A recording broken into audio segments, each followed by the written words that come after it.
I dumped you because you only make $10,000 a year.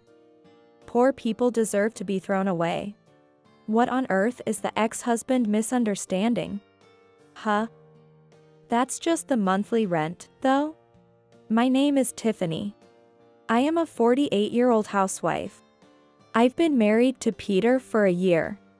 Actually, I am divorced once before. I experienced divorce at the age of 45. The man I was married to back then was really terrible. He was easily emotional and blamed me for everything. He even blamed me for his lack of promotion. And after 15 years of marriage, he suddenly demanded a divorce. I was working at the time, and we didn't have children, so I thought it was okay to divorce. Or rather, my affection for my husband, who suddenly wanted to divorce after so many years together, cooled off all at once. But the divorce was complicated. It was about the division of assets. My ex-husband claimed the house we bought together was his alone. Since the house was in both of our names, if he wanted to continue living there, he needed to pay me half its value in cash. When I insisted on this, my ex-husband got even angrier. After all, I was supporting your life, why should you get even more money? The ex-husband was angry and refused to pay any money. In the end, we had to force him to pay through a lawyer, but if I had backed down, he probably would have gotten away with it. That's how much I needed to push my ex-husband to the edge to get anything from him. And when we separated, he insulted me like this. You money grubber. Don't leech off others when you can't even earn for yourself. I didn't understand what my ex-husband wanted to say, but I could tell he just wanted to insult me. I tried to ignore him, but after the divorce was finalized, he kept sending me emails, insulting me. Do you enjoy squeezing money out of me? You're just a washed-up old hag who'll be alone for the rest of her life. I'll find a new wife right away. Unlike you, I have financial power. That's the kind of emails my ex-husband sent me in large quantities. Even if I classified them as spam, he kept sending them. So I ended up reading them whenever I checked. I was disgusted with myself for spending 15 years of my life married to such a petty man. I thought I had wasted so much of my life. Then, I changed my email address and the registration address for the services I had been using. Thanks to that, I no longer received harassing emails from my ex-husband. Now I can finally start a new life, I thought. And threw myself into work to forget about my ex-husband. I couldn't stand being looked down on by my ex-husband. So I turned my anger into motivation and worked hard. I was originally good with computers and worked as a web engineer at a company. Since working more at the company didn't significantly increase my salary, I started working as a self-employed web engineer as well. At first, I could only take on simple or low-paying jobs. But as my track record and skills were recognized, I started to receive more and more work. I had no days off, but I kept working hard because I wanted to prove my ex-husband wrong. I thought I couldn't stop this lifestyle until I was satisfied to a certain degree. So I worked as long as my body allowed me to. After about a year of living like this, I significantly increased my income. However, it seems I was working beyond my limits. One day, I felt dizzy and almost passed out. When I realized this was bad, I collapsed on the side of the road. Fortunately, it seems someone called an ambulance, and I was taken to the hospital for treatment. When I woke up, I saw my mother and father looking at me with worry. Tiffany. You've woken up. Mom. Dad. We were worried when we heard you suddenly collapsed. We thought you hadn't come home because you were busy. But then we got a call from the hospital. I thought my heart would stop. I'm sorry. I'm just glad you're okay. It's good that you didn't collapse at home. Yeah. The doctor said it was due to overwork. Is your job that demanding? If it's too much, we can complain to your company. No, it's not that. I've actually been moonlighting. And I've been working without any breaks. No wonder you've made yourself sick. You need to take better care of yourself. You're right, I'm sorry. After being scolded by my parents, I reflected on my actions. And then I was admitted for tests and observation for a couple of days. That's when I found out that my attending physician was Peter. How are you feeling? Oh, I'm okay. That's good to hear. You'll be able to go home soon. But please, don't overdo it. Yes. I'm sorry. Is there a reason you feel you have to overdo it? What? Oh, no, it just seems like my warnings go in one ear and out the other. You're not planning to dive back into work as soon as you're discharged, are you? Well, that reaction says it all, doesn't it? Your parents also mentioned that if you had collapsed at home, it might have been too late when you were found. So as a doctor, I can't just watch you overwork yourself. Okay. Would you like to talk about what's been burdening you? After he said that, all the emotions I had been holding back came flooding out. I couldn't stop crying. I spilled everything to him, the terrible things my ex-husband had said. How after 15 years of marriage, it had come to this, how miserable I felt. And how everything inside me was a mess. That must have been very hard for you. He just listened quietly and then spoke kindly to me. You should do what you feel you need to, for as long as you need. But please, come in regularly for checkups. I have a duty to ensure my patient's health isn't compromised by overworking. Understood. I promised him that and was discharged. I continued with my main job and my side job, but I didn't work as excessively as before. I didn't want to worry him. However, I wanted to see him, so I visited the hospital about twice a month. Each time, he listened to me with a smile and kindness, making me feel as if I were attending a counseling session. Talking to him always made my heart feel relaxed. Gradually, I could feel the wounds in my heart, inflicted by my ex-husband, beginning to heal. During consultations, he would also share personal stories about himself. He too had been married once, and his wife had passed away from an illness a few years ago. He was the type to work hard beyond his limits, which led to a serious illness. That's why he couldn't leave me alone. I was really down at the time, thinking, what kind of doctor am I if I couldn't even save my own wife? So, I made a resolution that I absolutely want to save everyone I come in contact with. I see. I felt admiration for his words and beliefs. Though he was 2 years younger than me, being a doctor with a high income in his mid-40s, you'd think he'd be more interested in playing around with women or buying expensive things rather than having such passionate beliefs. As if he were a young doctor just starting out. I was drawn to him. After starting to visit the hospital, I invited him out to dinner one day, thinking that our relationship wouldn't progress from patient and doctor unless I made a move. I was incredibly nervous, but he happily accepted my dinner invitation. It was our first time meeting privately, and we had a wonderful time.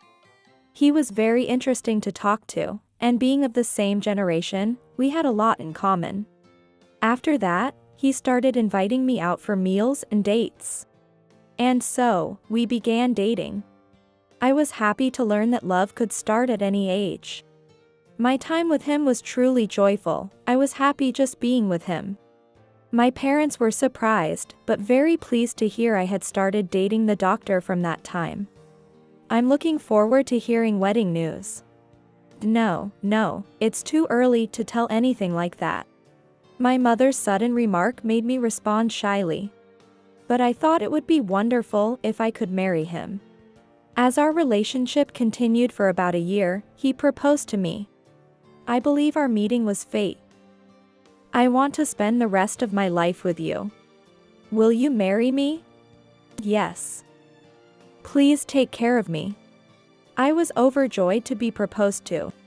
He became the person I loved the most out of anyone I had ever dated. I was happy to be getting married to such a person. It was great to be able to remarry at this age. My parents were very relieved. His parents were also very kind and good people, and they blessed our marriage. As a married couple, our life together was truly joyful and happy. I continued my freelance work but decided to quit my main job to focus on household duties, not wanting to worry my husband. Besides, I wanted to spend more time with my husband. And there was no financial worry, so there was no need to work so hard. I no longer felt the need to prove anything to my ex-husband. We were enjoying our happy days together. However, an unexpected event occurred. I encountered my ex-husband. This happened while I was waiting for my husband at the hospital where he worked, planning to go on a date. The clinic closed at 2 p.m. that day. So I was waiting in the waiting room for my husband's work to end. The hospital where my husband worked was a large university hospital. So sitting among the patients did not cause any inconvenience. The reception staff already knew about my relationship with my husband, so they didn't mind me waiting. I was reading my favorite novel while waiting for him when suddenly someone called out to me. "Huh? Tiffany, isn't it?" I looked up at the sound of my name, and there was my ex-husband, Eric. Eric. What unfortunate luck to encounter my ex-husband here. And beside him stood a young woman in her 20s. They were arm in arm, but they didn't seem well matched at all. It looked more like a middle-aged man flaunting his wealth with a young hostess. "You still have that unlucky look, huh? You still have that annoying face, I see." I never wanted to meet my ex-husband again, but since we had run into each other, I thought I might as well provoke him as much as possible. "Huh? Who do you think you are? Don't get cocky just because I dumped you." He glared at me with a look of utter disdain. "I dumped you because you were making just $10,000 a year. I bet you're still living a poor life on a yearly salary of $10,000, right? And now you have to come to a hospital like this? How pathetic. Your life is over. Unlike you, I've got myself a cute girlfriend, and I'm living happy days." He put his hand around the waist of the woman beside him. "Poor people deserve to be dumped, right?" The woman with him seemed utterly convinced she had bested me, basking in a sense of superiority. What on earth is my ex-husband misunderstanding? I'm earning far more now than he ever did. "Huh? That's just my monthly rent, you know?" "What?" My ex-husband's eyes widened at my comment. But he quickly smirked and insulted me again. Nah. That's gotta be a lie. If you're going to lie, at least make it a believable one. That's just too sad. The woman laughed along with my ex-husband. Birds of a feather flock together, it seems. It's fine if you don't believe me. As I said this, the woman next to my ex-husband pointed at my necklace, looking surprised. "Wait, isn't that a super expensive necklace? Oh, you noticed? Well spotted." I took the necklace in hand to show it more clearly to the woman. "Wow. It's real. Is it really that expensive?" he asked the woman with a skeptical look. The woman excitedly said, "This is worth at least $20,000. "What, $20,000? How come you have something so expensive?" "I make quite a lot as a self-employed engineer. That's why I can afford to live in a place with a rent of $10,000 a month." "What? But you, who used to make just $10,000 a year. You know, when we were married, you wanted me to limit my income to qualify for spousal deduction. I could have worked more. But you insisted I not neglect my duties as a housewife, forcibly limiting me." "What? No way, he's that kind of man? Domineering much?" The woman quickly distanced herself from my ex-husband's side. I saw this as an opportunity and shared a particular episode about my ex-husband with her. Domineering would be putting it mildly. He's a moral harasser. He would say things like, "I'm feeding you, I'm supporting you," in front of his entire family. And his mother would join in on the harassment. Ugh. That's the worst. I wouldn't want to be with someone like that. Besides, to limit your own ability to work and then dump you for being poor is psychopathic. That's really a no-go. The woman threw harsh words at my ex-husband. Her momentum was impressive. My ex-husband shrank more and more, looking dejected. "It seems like I can't be happy with you, so let's break up." What? After saying that, the woman left the hospital on her own. Hey, this is your fault. Huh? It's clearly your responsibility. I just warned her so we wouldn't have a second victim. Besides, you're the one who started talking to me. It's all your own doing. Shut up. You flaunting your wealth, there's got to be some trick to it, like winning the lottery. You're still inferior to me. He shouted that. This is a hospital, keep it down. Even though I told him to be quiet, my ex-husband wouldn't listen. Don't tell me what to do. But as soon as my ex-husband said that, my husband appeared. I'm sorry, but this is a hospital. Could you please keep it down? My ex-husband was taken aback when addressed by the doctor. Oh. Sorry, doctor. But, you see, I got involved in a little trouble. Trouble, you say? Yeah. This woman started bothering me. Really, some women. My ex-husband tried to shift the blame of the commotion onto me. Some woman, you say? Indeed, she can be overly dedicated to her work. Has exceptional abilities, but sometimes misses the obvious. And is quite the unique woman, isn't she? What? My ex-husband was surprised to hear the doctor start talking like that. You seem to know a lot about her. Well, she is my beloved wife. What? Wife. She was waiting for me to finish work.